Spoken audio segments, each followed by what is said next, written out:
Hello friends, my name is Sagar from the STTech and today we'll be going to discuss about the REST API introduction. So what is REST? So REST stands for Representational State Transfer. It's an architecture, or we can say a design, which uses HTTP protocol for the data communication. REST is introduced by Roy Fielding in 2000 here. Now the main thing about REST, it's a kind of web services. So previously we, as you are aware about the SOAP web services, we also have something called RESTful web services, and these web services are, we can consider to be a resources on the web, and now you are allowed to perform various actions over it. Now what thing can be considered to be a resource?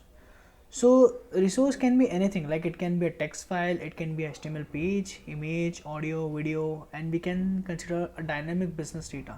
Okay. Now the resource in REST is identified by a URI. URI stands for unique resource identifiers. Okay. So it's a typical unique address which we use to identify any resource into the web. And representation of state is in the form of XML and JSON. So let's consider a case. We have a business data called accounts. Okay.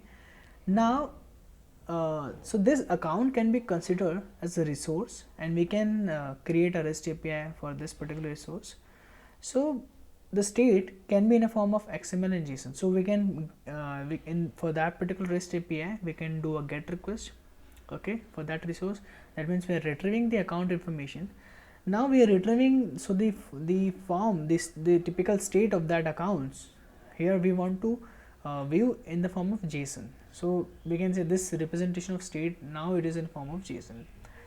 Now the key elements of REST are this particular 5. So it revolves around this only. Now the first thing and the important thing is the resource. Any like resource, so the REST API revolves around the resource only. So resource can be, as I told earlier, that it can be a business data. So typically when while designing any REST API, you need to identify what all the resources I'll be going to use. Now next thing is the request verbs. Now why we use this verbs? Because as I told earlier that it uses HTTP protocol for the data communication. So now this, to use the HTTP protocol, we need to use the request methods. So these methods are get, post, put and delete. Now as we told that we are making a HTTP request. Now this is because of that the request header and the body, response header and the body are required. Now the last, like response status code, why it is a key element? Because when you are consuming any REST API, you need to verify whether the request has been completed or not. Let's suppose you are creating any resource into the web, okay, and then we do a put request. So for the successful put request, 201 is the status code.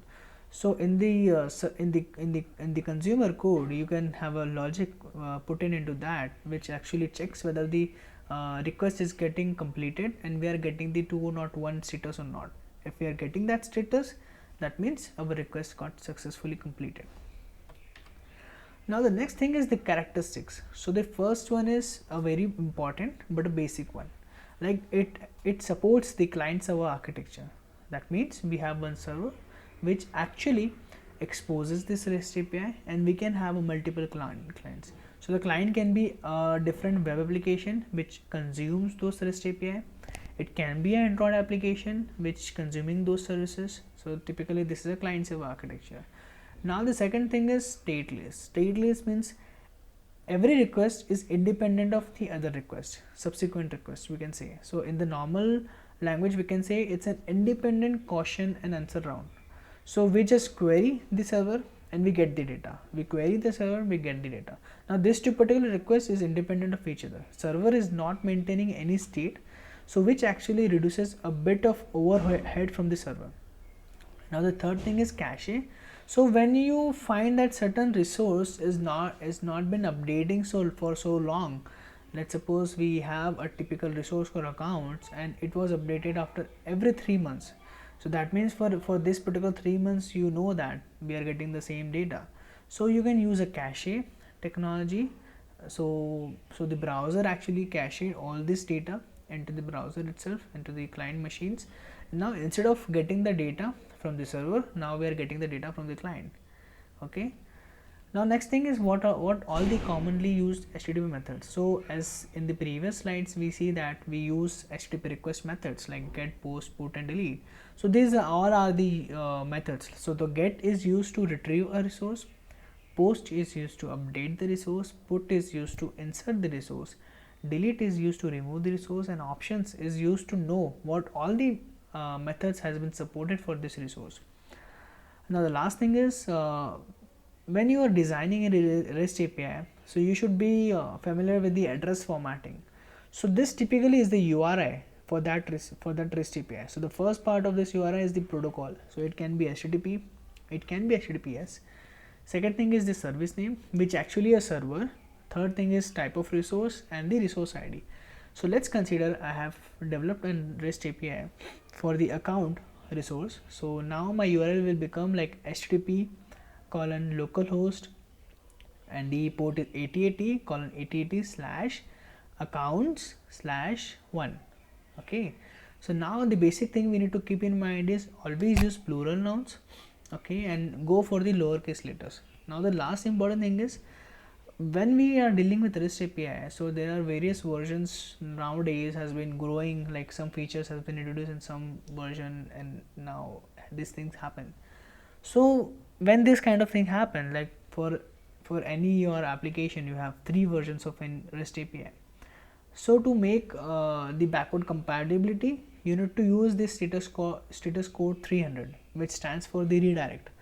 So when the client has been hitting the previous URL, now instead of solving that request, you just send the 300 status code, and then this particular the redirect URI element contains the actual URL of the new version API. So in that manner you will be maintaining the backward compatibility. Okay, so that's it for today. Thank you.